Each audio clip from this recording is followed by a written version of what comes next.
Venkatesaya welcome back to my channel Tirupati. ముందుగా ఈరోజు మీ అందరికీ కూడా నమస్కారాలు. ఈ వీడియో మీ అందరికీ కూడా దర్శనం టికెట్ లేకుండా తిరుపతి వచ్చేవారికి, అందులో ముఖ్యంగా నడక మార్గం నుంచి వెళ్ళాలి అనుకునే వారికి ఎంతగానో ఉపయోగపడుతుంది. మన సబ్స్క్రైబరు ప్రకాష్ అనే వ్యక్తి కామెంట్ సెక్షన్లో క్లియర్గా జనవరి 27వ తారీఖున ఆయనకి జరిగిన ఎక్స్పీరియన్సు, నడక మార్గం నుంచి వెళ్ళినప్పుడు కేవలము 5 గంటల్లో ఆయనకి దర్శనం అయిపోయింది. క్లియర్గా దాని గురించి మనకి ఎక్స్పీరియన్స్ అయితే షేర్ చేసుకున్నారు. ఖచ్చితంగా ఈ వీడియో ప్రతి భక్తులకి ఉపయోగపడుతుంది. దయచేసి వీడియో పూర్తిగా చూడండి, తప్పకుండా అందరికీ షేర్ చేయండి, ఓకేనా. ప్రకాష్ గారు మనకి క్లియర్గా చెప్పడం జరిగింది.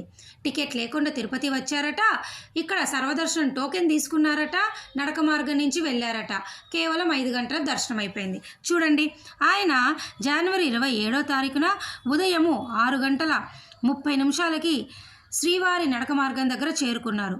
ఆయన 6 గంటలకు అక్కడ కౌంటర్ ఓపెన్ చేసిన తర్వాత టోకెన్ తీసుకోవడం జరిగింది.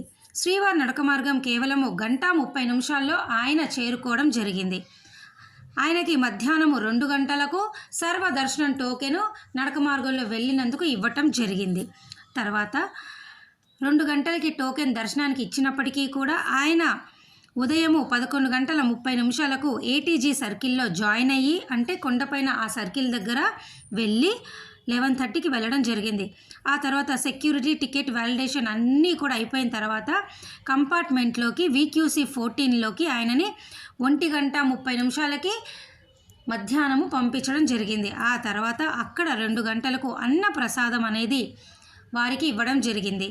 తర్వాత 3:15 కంపార్ట్మెంట్లో ఆయన అన్నప్రసాదం తిన్న తర్వాత గేట్లు ఓపెన్ చేశాక కంపార్ట్మెంట్లో నుంచి 3:15 కేవలము 4:45 కల్లా ఆయన దర్శనం చేసుకొని గుడిలో నుంచి బయటికి రావటం జరిగింది.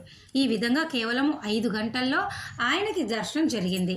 చూశారు కదండి, ఉదయం 6:30 ఆయన అక్కడ చేరుకున్న తర్వాత నుంచి మొత్తం ఎక్స్పీరియన్స్ మనతో షేర్ చేసుకున్నారు. మధ్యాహ్నం 2 గంటలకి టోకెన్ ఇస్తే ఉదయం 11:30 కల్లా వెళ్ళిపోయారట. కంపార్ట్మెంట్లో కూర్చున్నారు, అక్కడే అన్నప్రసాదం తిన్నారు. తర్వాత 3 గంటలకి అక్కడ ఓపెన్ చేశారు కంపార్ట్మెంట్లో నుంచి, చక్కగా దర్శనం చేసుకొని రావటం జరిగింది. చూసారు కదా ఆయన ఎక్స్పీరియన్స్. ఒక్కసారి ఇంగ్లీష్లో చదువుతాను చూడండి. Hello everyone, I am sharing my recent experience here. Dated January 27, 2025. I got SSD token from Srivaram Metro around 6:30 a.m. Counter opens at 6 a.m. It took me around 1 hour 30 minutes to reach Tirumala. My darshan slot was at 2 p.m. However, I started at 11:30 a.m. from ATG Circle. Post security and ticket validation, we were moved to waiting compartment VQC 14 at 1:30 p.m. We received Anna Prasadam around 2 p.m. and gates were opened at 3:15 p.m. Had an amazing darshan and blissfulness. By 4:45, we were outside the temple.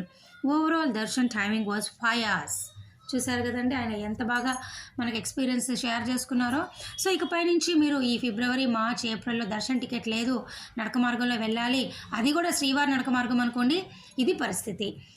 Ticket లేని వాళ్ళు ఏమి కంగారు పడొద్దు. సర్వదర్శన టోకెన్లు నడక మార్గం వాళ్ళకి, శ్రీవారి నడక మార్గం వాళ్ళకి ఇస్తారు. ఇక్కడ విష్ణు నివాసము, శ్రీనివాసము, అలిపిరిలో కూడా మీకు ఇవ్వడం జరుగుతుంది. ఒకవేళ అలిపిరి నడక మార్గంలో మీరు వెళ్ళాలి అనుకుంటే ఇదే పద్ధతి, కాకపోతే నడక మార్గానికి మీకు ఎక్కువ టైం పడుతుంది.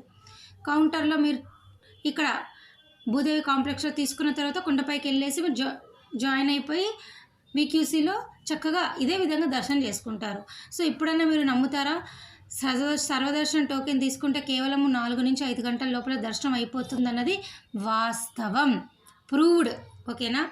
సో మీ అందరికీ ఇది ఉపయోగపడుతుంది. రాబోయే 3 నెలలకి టికెట్ లేకపోయినా కేవలము ఈ సర్వదర్శనం టోకెన్తో మీరు దర్శనం హ్యాపీగా చేసుకోవచ్చు అని నేను ఈ వీడియో సెలవు తీసుకున్నా. అయితే ముఖ్యంగా ఇంకొక మాట చెప్తాను. ఒకవేళ మీకు 300 రూపాయల దర్శన టికెట్ ఉన్నా కూడా మీకు కనీసం 3 గంటల దర్శన సమయం పడుతుందండి. 500 అయినా అదే పరిస్థితి. ఒకవేళ మీరు సేవ టికెట్లు తీసుకున్నారనుకోండి, అక్కడ కూడా మీకు 3 hours పడుతుంది. ఎందుకంటే సేవ కోసం ముందుగా వెళ్ళి రిపోర్టింగ్ చేస్తారు, ఆ తర్వాత సేవలో పాల్గొంటారు, ఆ తర్వాత మిమ్మల్ని సుపథం నుంచి పంపిస్తారు. అట్లా మీకు ఓవరాల్గా 3 to 4 hours పడుతుంది బయటకు వచ్చేసరికి. సో సర్వదర్శన టోకెన్లు కూడా అంతే. దీని గురించి తెలియక చాలామంది సర్వదర్శనం అంటే ఫ్రీగా ఇస్తున్నారు కదా, అంటే ఫ్రీ దర్శనము, అప్పుడు మాకు లేట్ అయిపోతుంది అనుకుంటారు. దయచేసి అట్లా అనుకోవద్దు, అర్థమవుందా. సర్వదర్శనం అనేది మీకు ఉచిత టికెట్ ఇచ్చి ఉచిత దర్శనానికి పంపిస్తారు. అంటే ఆ ఉచిత దర్శనానికి కూడా టికెట్ ఉంటుంది. టికెట్ ఉన్నప్పుడు మీకు కొంచెం ప్రివిలేజ్ ఉంటుంది. మీకు ఒక అవకాశం ఎక్కువగానే ఉంటుంది దర్శనం చేసుకోవడానికి అందరికన్నా. అర్థమైంది కదండి. సో ఇదండి ఈ వీడియో మీ అందరికీ ఉపయోగపడుతుందని ఆశిస్తూ సెలవు తీసుకుంటున్నాను. ధన్యవాదాలు.